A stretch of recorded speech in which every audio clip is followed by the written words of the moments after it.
प्रतिभा कक्षा 8 की छात्रा आज आप सभी के समक्ष एक विज्ञापन कविता प्रस्तुत करने जा रही हूँ। तो कविता कुछ इस प्रकार है। मेरे परदादा संस्कृत और हिंदी जानते थे, माथे पर तिलक और सर पर पगड़ी बांधते थे। फिर मेरे दादाजी का दौर आया, उन्होंने पगड़ी उतारी पर जनेऊ बचाया। मेरे दादाजी अंग्रेजी बिल्कुल नहीं जानते थे, जानना तो दूर अंग्रेजी के नाम से कन्नी काटते थे। मेरे पिताजी को अंग्रेजी थोड़ी थोड़ी समझ में आई, कुछ खुद समझे कुछ अर्थ ने समझाई, पर वो अंग्रेजी का प्रयोग मजबूरी में करते थे, यानी सभी सरकारी फॉर्म हिंदी में ही भरते थे। जनेऊ उनका भी अछूल्य था, पर संस्कृत का प्रयोग नगण्य था। वही दौर था जब संस्कृत के साथ संस्कृति खो रही थी, इसलिए संस्कृत मृतभाषा घोषित हो रही थी। धीरे धीरे समय बदला और नया दौर आया। मैंने अंग्रेजी को पढ़ा ही नहीं, अच्छे से चबाया। मैंने खुद को हिंदी से अंग्रेजी में लिफ्ट किया, साथ ही जनेऊ को पूजा घर में शिफ्ट किया।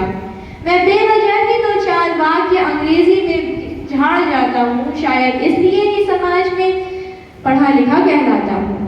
और तो और मैंने बदल लिए कई रिश्ते नाते, मामा चाचा फूफा अब अंकल नाम से जाने जाते।